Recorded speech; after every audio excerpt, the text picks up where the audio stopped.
Hi guys, welcome back to my channel. Welcome to Nina's Chelsea Corner. I hope you are all doing well. First and foremost, I would like to say a huge thank you to each and every one of you who've subscribed to my channel. I hit 500 subscribers the other day.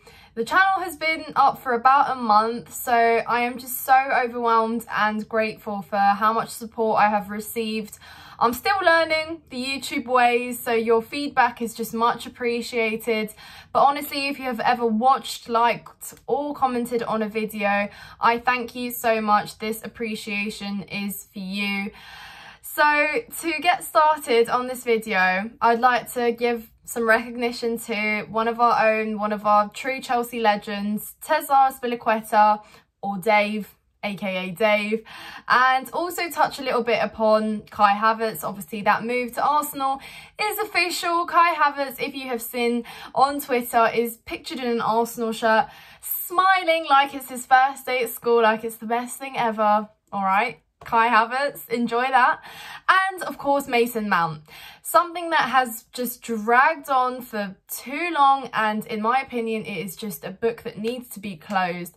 So going to get into those three players very shortly, but if you haven't subscribed to my channel, please do so. Like, comment down below. A lot of outgoings, a lot happening, so let's get into it. So of course Azpilicueta is leaving on a free. He's going to Inter, and it's safe to say that his 11 years at Chelsea have just been fantastic. You know, a truly honourable player, never questioned his interest at, you know, winning games and keeping clean sheets and motivating players. Always been so loyal, and his service is just so beyond appreciated that, you know, it's no doubt to anyone that Azpi has been proper Chels, our leader, our legend, our captain. He's gotten us out of so many pits, you know, really fought for his fellow teammates, been the first to go and get players up when they have fallen. And honestly, it's just a player that you treasure and value, and is one that cannot really be replaced in terms of, you know, easily anyway. Nowadays it's hard to find players that are so passionate about their clubs, you know, players that are willing to play for the badge.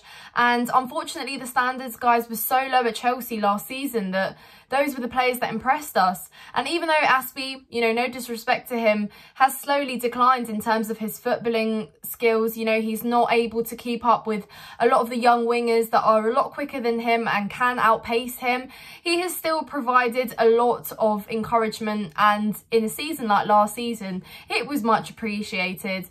Of course, he was out and injured, and we know that Reece James now in that right back role is, on a good day, the best right back in my opinion. So, you know, it is coming to an end, but like I said, it's all good thoughts on Azpi. Let me know your favourite moment of Azpilicueta in a Chelsea shirt.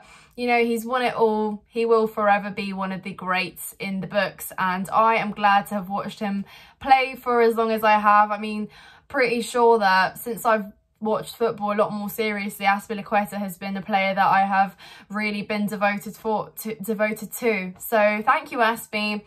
Good recognition there, and it's safe to say that we can't really say the same about Kai Havertz, guys. This is where my face drops. Even though, thank you so much Arsenal for 65 million. I don't know how we managed to pull that one off, but we have. And I know Arsenal fans are crying about it, so of course you can enjoy the little bit of glory that we get from this. But you know, we didn't buy him for cheap, got him in for 72 mil, and I feared that we wouldn't be able to make any money off him, but here we go. And we have been pushing and pushing. We knew we needed to make money to get into financial fair plays, good books again. So that's what we seem to have done. And if you ask me if I am fearful for Kai Havertz prospering at Arsenal, I'm not, guys. I am not. I think that there is no worry in me whatsoever. He described himself to be a very versatile player. Not too sure where that versatile player was. I believe for 3 seasons he scored about 19 Premier League goals, so that just speaks for itself, you know, guys. A lot of fans said he's low on confidence, he's been played out of his position, but come on, I think we can use that excuse on the first season, maybe on the second, but then by the time you've gotten to the third, when you consider that you're a regular starter, it's not quite cutting it anymore. I mean, I always say this, you don't have to be a striker to be able to finish a chance that is delivered to you on a silver platter that says, here you go, you just have to header it in or tap it in or whatever. When has Kai Havertz really tested goalkeepers? When has he done that? And for me, it's consistently been a frustrating response to open my lineup and see that Kai Havertz is consistently starting. In my opinion, he's been costly of other players, kind of like Datro Fofana getting some more minutes, even Aubameyang. Because yes, you say he's not a striker, but how many times did we see him get played as a striker? And I know that is down to the manager, etc, etc. But even when we played him in other different positions, it doesn't quite cut it, guys. With Kai Havertz, you get a good jog, and that's about it.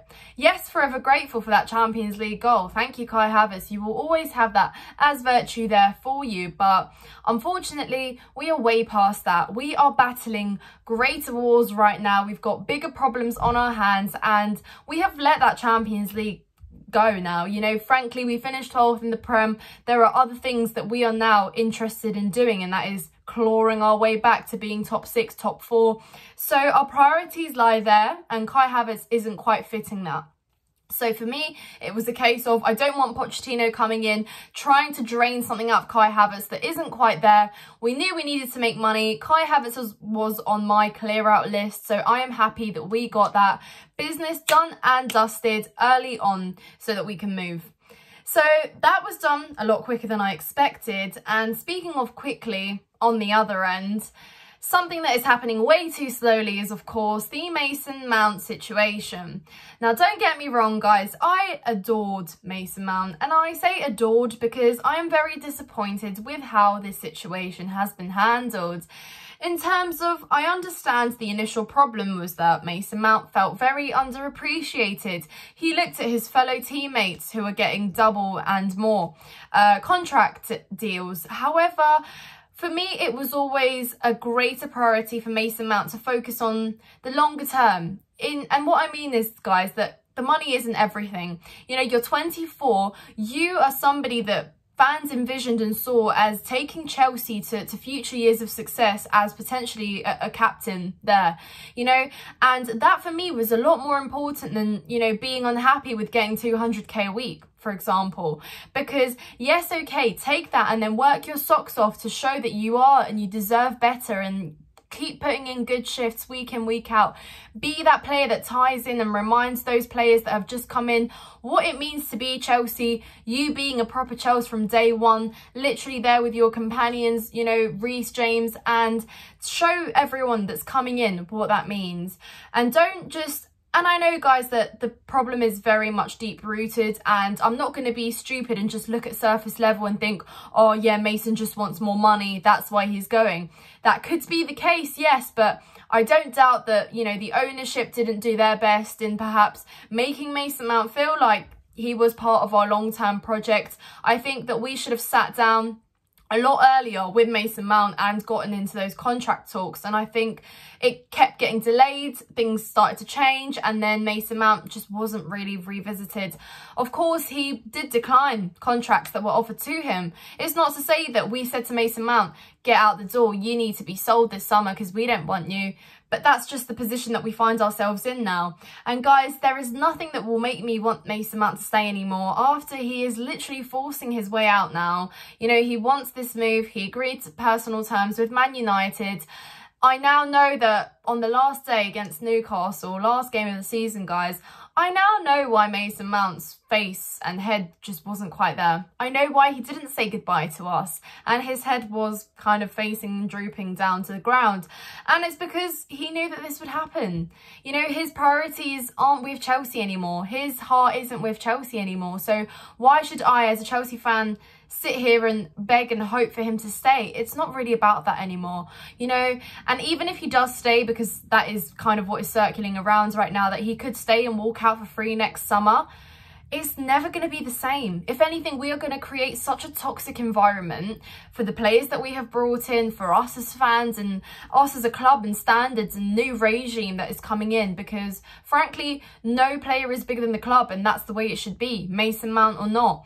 We have priorities and principles as a club. We are in talks, we are in movements of getting to a successful club in the long run, and that is why we are signing players for 6, 7, 8 year deals, and that is why we are working on a new project here. So for me, that will never quite cut it. If Mason Mount is in a starting lineup on the first game of the season, guys, after he basically wanted out and wanted to go to Man United, what is that saying to everyone? What is that saying to the players? What is that saying to the fans? What is that saying to other Premier League teams, if you like, or whatever?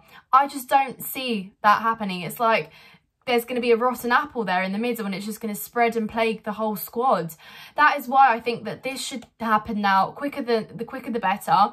I do feel like both clubs, Man United and Chelsea, have been very kind of, what's the word I can use, very sly with how they are negotiating, because Mason Mount and Ten Hag made it very clear that they see, not Mason Mount, Man United and Ten Hag made it very clear that they want Mason Mount as part of their project.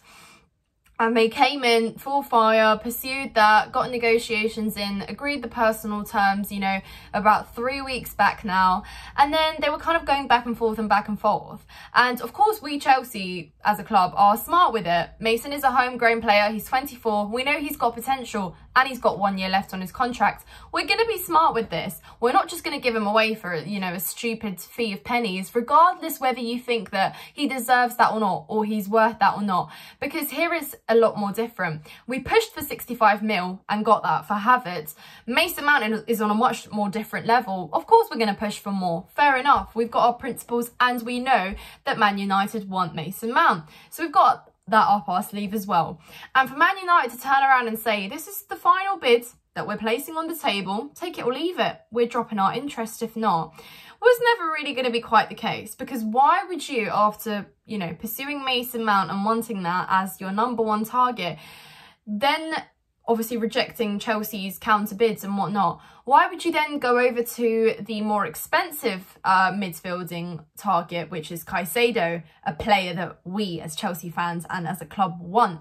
So for them to do that is kind of making me feel like they wanted to go, oh, let's scare them. We're going to pursue Caicedo. We know they want to sell Mason and need to sell him. Let's put ourselves in a better place of negotiating here.